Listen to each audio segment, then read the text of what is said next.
Now, where were we? We no longer sleep. Yes. Yeah, we no longer sleep. We dream. I'm going to tell you the history of that. It's very important. It contains a great deal that has to do with Stephen and where he was at that time, which is how many years ago? 2005. So, 7 years That's ago. all? 7 You've years come ago. a long way. 7 years ago. Congratulations. No, seriously. At that point, Stephen was new at all this, to put it kindly. He was bereft of himself, which he no longer is. Thank God.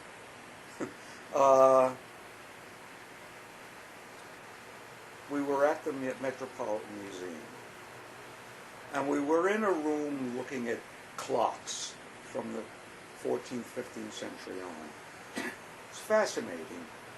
And I know everything was encased in, glass or plastic. And I remember we were looking at something, and Stephen was looking like this, and I got down on my hands and knees because I said, God damn it, get on your hands and knees. What the hell are you afraid of? Get in there, examine it. Don't be afraid. Nobody's looking at you. And if they are, they'll lick you behind and move on. If you got it stuck up in the air. Well, anyway,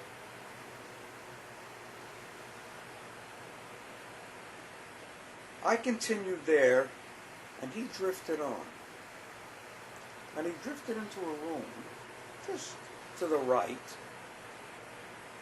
And I remember you. Did you call me, or did I just walk in? I don't remember. All right. Well, I think I just followed. I don't think he had the guts to call me at that point. Say, come, I want to show you something. Which is not to say he doesn't do it now. Sometimes he takes advantage of me. He's not afraid anymore. Ha ha. I'll pull the plug. Anyway. So I think I walked in there, and he was standing in a room. It must have been a 15th century bedroom, maybe 16th century. So it was in the 1500s, the bedroom. I tell you, Michael, something happened to me at that moment. The bedding was a beautiful weave of a fabric in blues and greens and shades, and also the canopy and the curtains. It was like the ocean, soft greens. It was the unconscious, as they call it, the deep sea, the deep sleep. And I walked around it, and I became so intensified by this innate recognition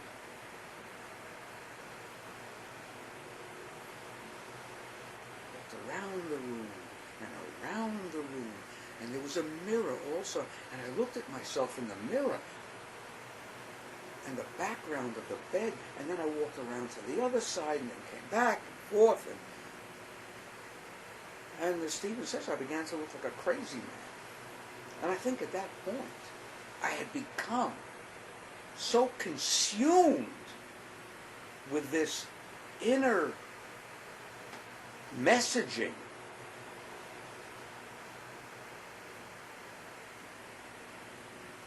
and then I don't know, I think I said something a little on the rude side. Do you get it? Do you get it? Do you get it? I think something like that.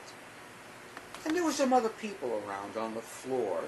It was a bigger floor, but, there were people in the room, and I seemed to be oblivious, but I wasn't. I was making a point, but I wanted to seem oblivious. The actor coming into play to teach. But that doesn't mean it wasn't absolutely a genuine article. I was only creating an ambience. And what would you be able to teach these people who didn't know you and just would assume you're crazy? Their reaction. And Stephen's was what I was interested in. Because I knew what was going to happen. And I began to talk. It just came to me what I was going to say. I said, and I pointed at the bed. We never sleep. We dream. I can still feel what goes through me at that moment. And it was so deep. We never sleep. We dream. It was like, Brian, where are you? It's the same thing. Actually, I just realized that now. And then the whole of the first page, line by line, I repeated down to Ecce homo, behold the man, behold the angels of God. That whole page, as it's written, we made a little book of it, only about 8 pages.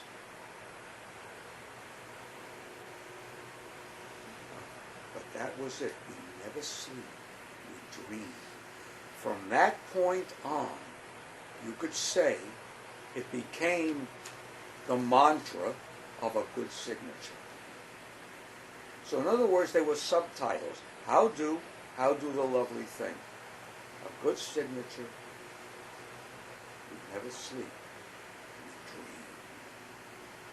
That's the meaning of everything I've ever done. The visual work, everything comes under that heading now. It's the entire work, and it's all in the name of Max Granite. This is not something that you could, like, diagram and you'd say a linear way. The meaning, you're not actually denying that we physically sleep. You're evoking something about I am. the actual. You mean that you don't believe we physically sleep? I say we dream. But you're stressing the importance of that. But the sleep is the other half of wake. So we wake, we sleep, we wake, and in the meantime, our mind is continuing. It sees things differently here. Then it's like the light side of the moon, the dark side of the moon. It's still the moon. It's round, round. And I'm just revolving like any other planet. So you're talking about the significance of the whole and the subconscious and the unknown. Everything. Nothing is more or less.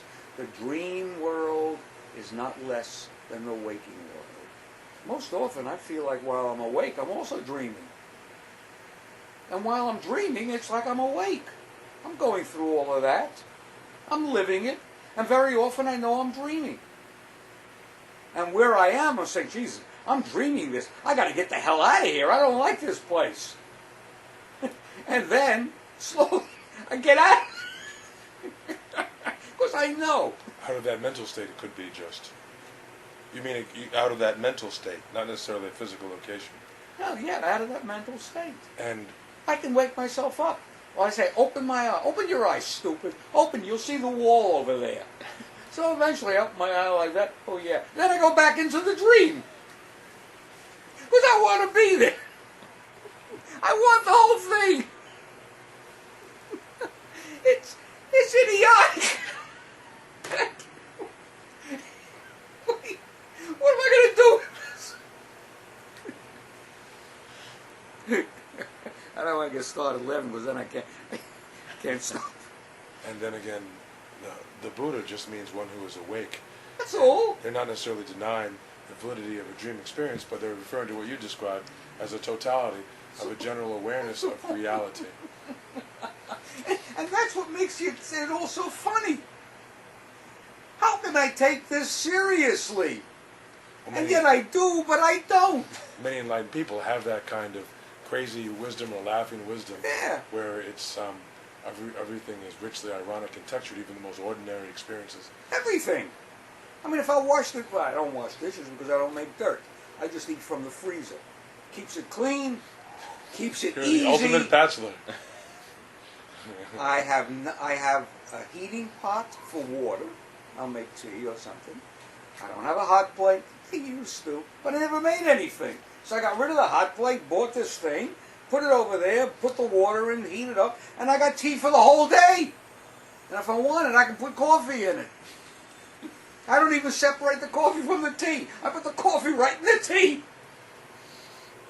But you have other ordinary conveniences, a microwave, a refrigerator. I don't use it. You don't use I have a refrigerator, and I got this. It's a freezer, because it keeps things, and I don't have to go out and buy anything new. I mean, nothing goes bad in there. it. An oven. I don't use it. I don't have an oven. I don't There know are if no my heat- ovens in the building. There are just the I microwaves. guess. Okay. So I don't use anything. I use a freezer, I have to admit. And I got a roof over my head. You don't want for much. Huh? You don't need or want for much. I don't want anything. I don't want anything at all. Well, you'd like to not to have to go out for food all the time, so you have a freezer. No, you know, I like Trader Joe's. It's a great store. I love going there. I don't like walking there. So I take the bus, and I like the bus. When I was a kid, and I walked all my life. I don't want to walk anymore. So they got a treadmill downstairs. I like it. It's a nice new one. It's good. So I go downstairs to the gymnasium. They got 2 treadmills, 2 bicycles, and a weight thing. I use the treadmill. So I go down there. I can close my eyes while I'm walking. I don't have to watch where I'm going. No cars, nobody, nothing. I'm just Exercise. diddly-diddly-do. Can I ask you a couple more questions? Sure. I had in mind. It won't be too much. We got more. 80 minutes. Well, 70 Do minutes. you want to ask more about the videos or what? Anything. Well, let me You got see me what on a roll. Go ahead. Okay. Well, what I wanted to ask, related to your videos and general process, is you alluded to this before, but how much of it, when you're selecting sound, images, and poetry, or even deciding when to put in a poetic image, is intuition, and how much is planned after the fact, is agonizing and constructing a particular None. environment? Nothing. It's all done immediately. I'm ready to work. That's all I can say. But you don't go back later and edit and add things. Nothing. This Not is actually ever. more true to the intuitive, even though I had to conceive of it later. It all comes in a flow. Yeah. I'm ready to work. Okay. So I sit down and I work. That's all. There's no later real additions or revisions. No, absolutely not. The only thing where you can say I make additions, and they're not additions, they're just continuing on, is when I do the frames or the pictures on the computer. Like I can show you.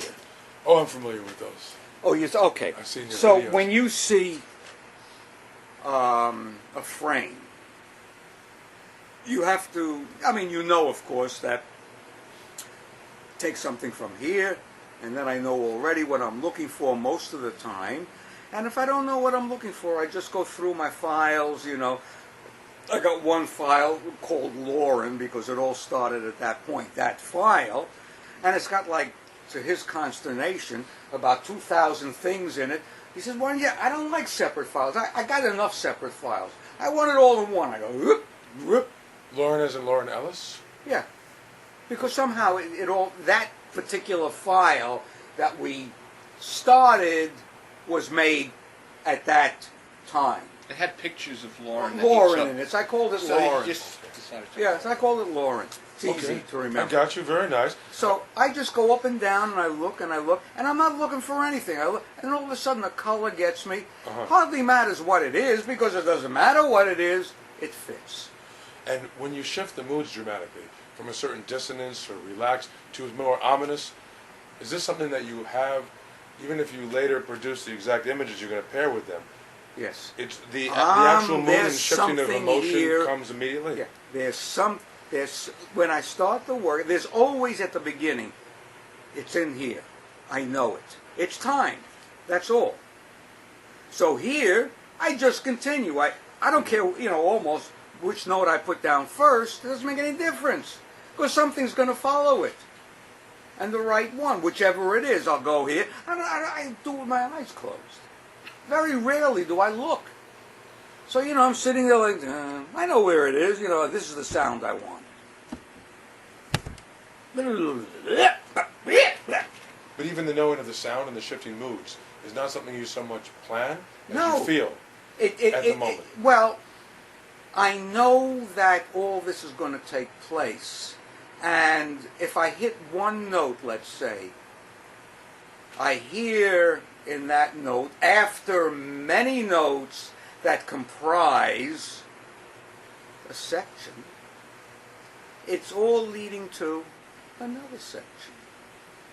Now that one note will take me into that. And from this, and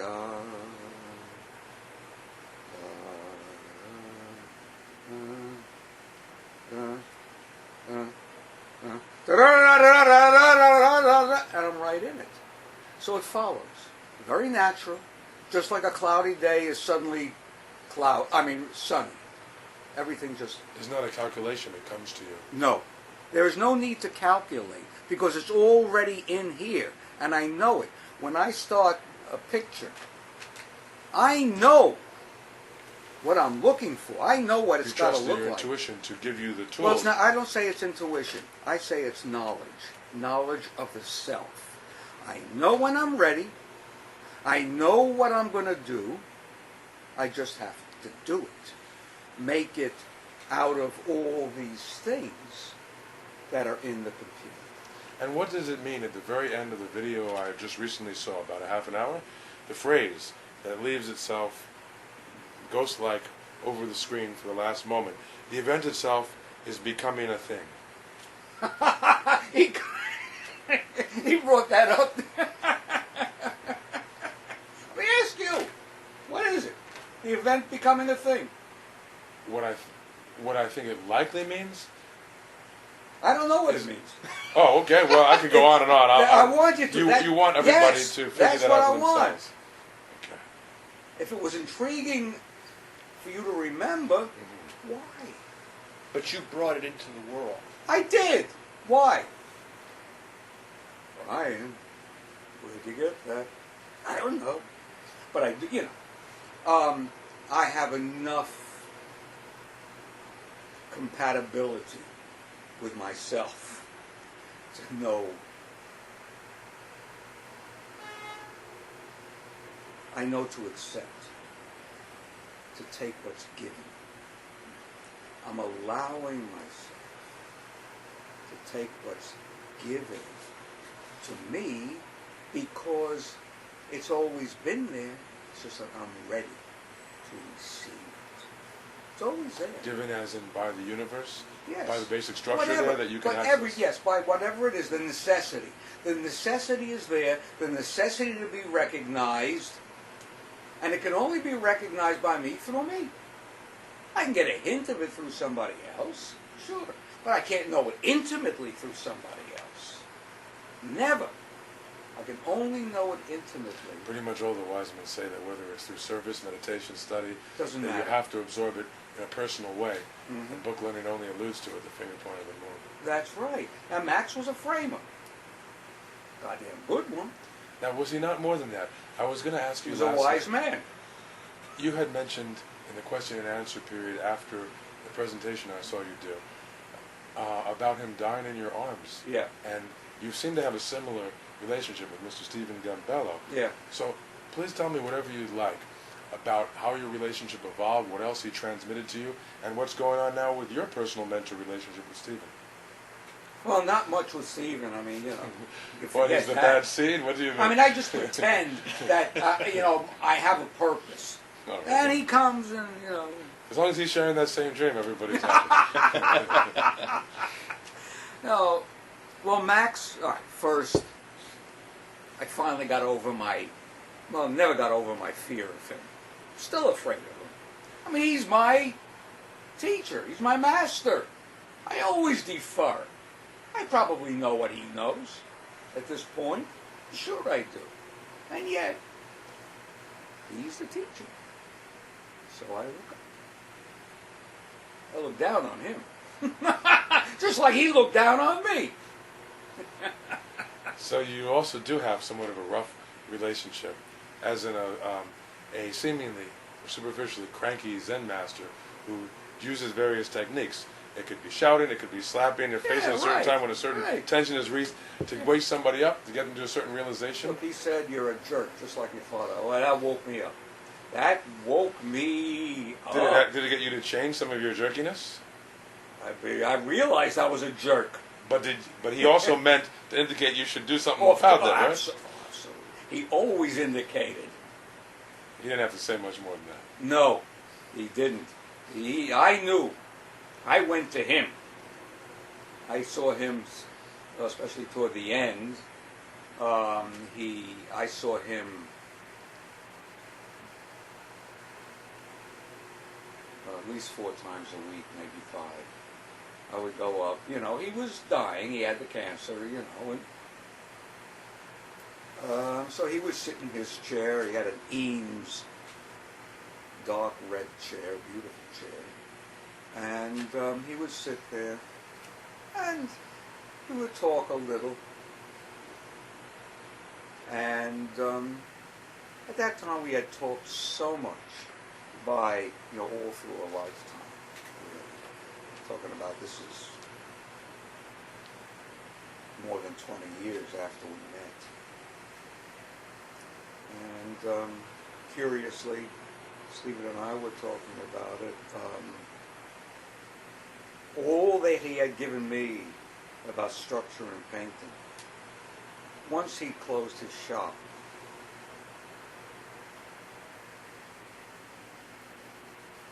he began to paint. But, he a man named Kuliger that was a student of his, a framing student of his, and went on to formulate the Kuliger frames, which were those metal things they could put together. But anyway, he used to paint pears and this and that and so on and so forth. So Max started doing that too, and I said, Max, and he would paint flowers. I said, Max, because at that time, I knew something, a great deal. I said, Max, you're not a country guy. What do you know about flowers? What do you know about fruits and apples, except when you pull out of the refrigerator? I said, I began to teach him. I began to make big paintings. I nailed everything together for him, the canvas and so on. And he had taught me to do that too. I could do it better than anybody else. With 2, I really knew how to stretch a canvas. But he taught me that. Anyway, so I taught him little by little, painting paintings, and I was helping him. I knew I only had a few years, so I knew that I had to push it. I couldn't wait for his experience to bring him up to where he needed. Now, where he had brought me. He knew how to do it. You were physically doing something he had trouble doing, but what were you teaching him in terms of painting from nature that he didn't know? Same thing he taught me. How to paint from himself. So this is something that even though he could teach, the teacher couldn't Right. do? Because he was rusty, he wasn't practicing it. Well, he never practiced it. But he had lived and studied. He was one of the scholars of African sculpture. He knew, and they are structured. Oh my God, are they structured. He knew structure. He used to draw them over and over and over and over again. He had one of the finest collections in the world. It was equal to the Helena Rubinstein collection, which is, his pieces are now, in his daughter's collection, but much of it was sold at auction to the great collectors. He never wanted to sell them. He wanted to live with them. Just like I don't want to sell anything. I don't need to sell it. You can watch the video. I want this around me. This is my life. There are 4,000 or 5,000 paintings in that closet and in all these bookshelves. Everything. They're all on paper because what do I need canvas for? What do I need these big things for? Understandable. I just make them, put them in a case, and that's it. I go on and on and on and on. Okay. So that's what I did with him at the end. And I was able to rise to the occasion of going through the death with him. He had gone down to Florida. His children had taken him. They were world-class money. They had married into it. And so they had everything. They owned property all over the world. Anyway, they had a condominium, a building of condominium. They owned the building down in Florida. They said, we'll take you down there, and and so on. So he went down there with them, and the last time I saw him, I thought was the last time, he was in bed, just lying there, and, he was still coherent, and I just walked out, it was the end, it was the last time I was going to see him. I was choking back, the tears, because it was such a deeply felt moment. I walked over to the bed. It was low like this. That's where I first saw a bed on the floor. And I went over and I looked at him and I said, Max, I'll see you later. Kissed him on the forehead and I looked up. Walked out of the room. Walked down the long hallway to the door. Which, the door he had taken me to every night when I left to go to Finelli's. That's the bar that I used to go to. Mercer and Prince. It was an artist's bar at that point, more or less. So, and we'd get to the door, and he'd say, wait a minute. And he could tip, tip, tip, tip, tip, tip, run to the back. I knew he was going to get a $20 bill. Come in, have a drink on me. Every time. Every time. He would run back. Yeah, with little mincing steps as best he, have a drink on me. It was a program. And I had a drink on him, or 2 or 3 or 4 or 10. Actually, I drank for free because I would leave a tip at the end of the night. $5, $6 at that time was a lot. And they just keep pouring in my glass, vodka. Not little glasses, but, the big glass. And they'd fill it up halfway with ice, and they would do that 9, 10 times a night. You're still a big drinker? Not anymore. No, stopped. Stopped smoking. I used to inhale cigars. So why'd you stop these things? Didn't need it anymore. You found that you got more secure and in touch with yourself? Max taught me to drink. I was an inhibited kid. Truly inhibited. Taught me to drink. Because he needed. That's a great teacher. He makes what's necessary available. What could get me uninhibited? But you got out of it before you got too far addicted. I drank. And then I drank. And I drank. I drank with him. He would say, you see, I measure out this glass, and he's got this with markers on it, the glass. He says, yes, I just take that much a day. But I knew that he did it more than once a day. And he was a smoker. Taught me to smoke. So we would smoke and drink together. I drank basically vodka because it was the cleanest thing, and I could afford the $6, $7 a bottle. And I used 3 to 4 a week. Plus what I got at the bar for free. There's a lot of drinking, especially when you're not big. Yeah, but it's not, it never affected me adversely. It always made itself, or made me applicable to what I needed to do. So you don't think it became addictive? No.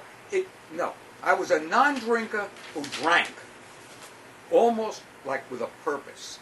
I would never have written or done anything since in the way that I'm doing it without that. That's a great teacher. He taught me to disinhibit myself, or dishibit myself. And I would go home at night, 2 o'clock in the morning, the bartender to closing time, then he would come over and he would he said, how about a Stoli, Brian?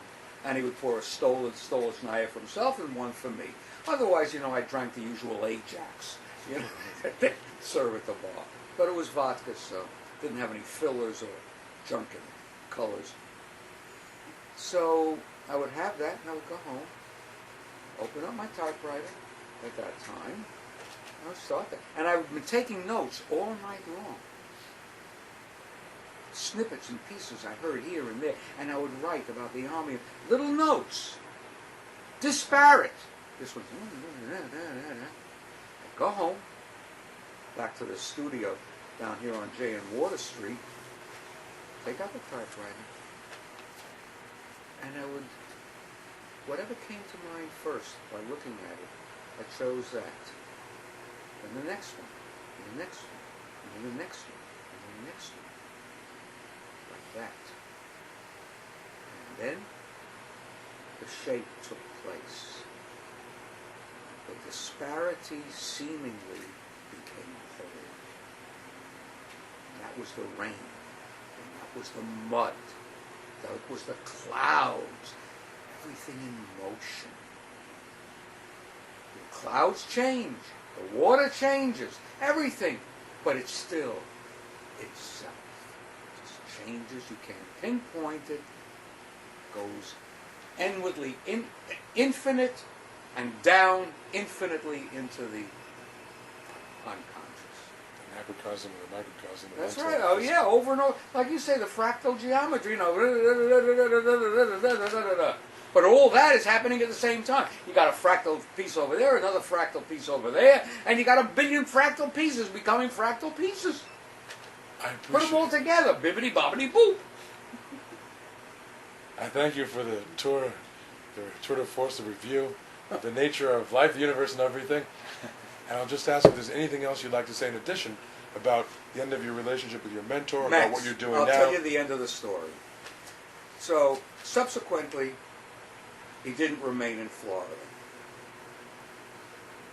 He had gone down there, and he had made me say, send me your poems, or the pages. Because he had once said, I never know what I'm reading, but I'm fascinated by it. And it's different every day. Just like the clouds, as I said. Just like the rain.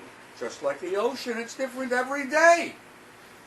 The poem is also different every day. So I'd send him pages down, as I wrote them, and his daughter would read them to him.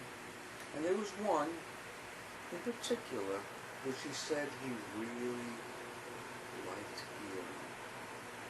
Well, anyway, subsequently, I get a telephone call from his then female partner. His wife had died. It was a beautiful relationship you can imagine. Late 19th century, 20th century relationship, as it was basically. A total acceptance of each other as individuals. I've never, women I would take up there, and at that time there were women, and I would introduce them. I mean, there were women I'd been going with, for some time, and then I'd take up another one who was also going with for some time, and none of them liked him. He was a very determined man in his knowledge. He knew. That's what I'm talking about. He knew everything. He knew how a woman would look best in clothing. He taught this woman, his second companion, Anne, that she looked terrible in the clothing that she chose. And she did. She looked like a schlump. This, that. And then she would come home with the clothing she bought. She would stand in front of him and he would say, don't forget, this is a mind that knows how things go together.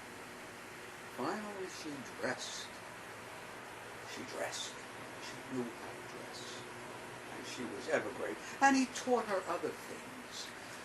Again, out of his knowledge, his sharing. And the same thing with his wife. she had asthma. And it was frightening sometimes. So he, with his abilities analytically and knowing her, took the asthma away from her through talking to her. Then she began to fall down. She'd never fallen before.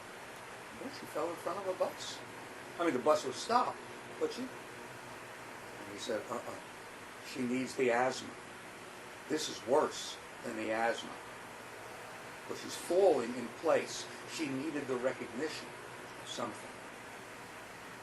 He says, and he gave her back the asthma. And she stopped falling. Was the asthma part of a psychological symptom? That's right. It was a need for something, for attention, whatever it was. He knew enough to withhold something that was not wanted. She wanted it, whatever her reason was, and he knew enough to let it alone. As long as she was within safe. And he also, when someone died in the family, his brother, who was the first violist with Arturo Toscanini in his ensemble, I forget what it was, mostly Mozart. He was the first violist. And anyway, somebody died, and Arturo lived in, Arthur, his brother, lived in Jersey. And he called to tell him that, when the funeral was. And he said, look, don't drive. Let Annie, or whatever his wife's name was, let her drive. He says, no, I can drive. I said, don't drive. Subsequently, he drove. And he went into a wall. How do you know? He knew that he shouldn't drive. Because he knew his brother, knew what he was subject to. Anyway, nobody was hurt. Nothing happened, but he was in a tunnel. So it could have been disastrous. Anyway, but that's the kind of person Max was. I'm gonna have to get to an editors meeting. Okay, shortly. all right, right but now. If you want to, so is there Max, anything you want so to Max, say no, about- so Max, so I got the call from Anne, his girlfriend, and the next morning I ran all the way 4 miles. Got them. I didn't even run. I took the train for the first time. I usually walked. And I got there, knocked on the door. She opened the door, and I could hear. It's a death rattle. That's what it sounds like. So I went into the room. Max was lying there on his white couch. She said he indicated he wanted to see me. So we brought him back. His children weren't there for some reason. Very strange to me. But anyway, I sat down in front of him on a very expensive Persian antique coffee table. So I sat in front of him. I took his hand. Anne was rubbing his feet. She was still trying to feed him. She would try and feed him. At a certain point, she would say, eat, eat, eat. And he would look at me and say, you all right? Yeah. And he would say, look what I can still do with my voice. I'm like, hey, look what I can do. Soon I won't be able to talk at all. That's the kind of person he was. And he'd roll his eyes when she tried to, I can't. So anyway, so we had this understanding. So anyway, I sit down, I take his hand, and I'm looking at him. And he's really not, his eyes are not open, he's not conscious, but he's there. So I take his hand, and after about 15 minutes or so, I'm not 100% sure I said it out loud. I think I did. I said, okay, Max, you can die now. 5 minutes later, I felt it. I mean, you just feel. He wasn't there anymore. And I said, bro, Anne, so she got up, tried to feed him again. No. And she, of course, she went to call the authorities and so on. And I sat with him for 2 hours. No tears. Just sat there. And I looked at him, and I looked at him. And I knew he was looking at me too. But anyway, I finally got up, and I knew the house, but there was no vodka left. Everything was gone. So I searched the drawer, where, and I went through there. I was comfortable enough. And I found one little airplane bottle of vodka. Took it. I sat down, and I looked at him. I opened the bottle. And I stood up, and I said, belted it back in one gulp. Have you ever seen the movie Grand Illusion? No. Okay. It's by Renoir's son, I forget his name, but German flyers in the early 20th century during the war, and English. And the Englishman came down, and of course the German officer treated him like royalty just as he was. Didn't matter that they were separate countries, they were equals. And he's looking at this man, and he's in a back brace because the German officer had also been crashed. And he just looked at him. And he saw that the man was dying. He filled his glass. He stood up to attention like a German. I mean, not that he needed to. He had the back brace on. And he went just like that. And when I did that, it was kind of a mimicking of Grand Illusion. Erich von Stroheim, he was the one who played the German. And that's the story of Max. Then he died. And I sat there until they came with a hand cart. Really, literally a hand cart. They zipped him into this bag, stood him up, leaned back, and pushed him out. Down the elevator. I went with them, she did too. Went out, and they put him in the van, whatever they... Thank you for the stories about yourself and Max and the whole interview. So Go ahead. Much appreciated. And, Yeah, we got to work anyway, I guess. Now we start a day's work. Without him, much. I don't go anywhere. All right, so now I'm going to shut you up. 42 minutes. Okay, now, here's the thing, I don't know if you have to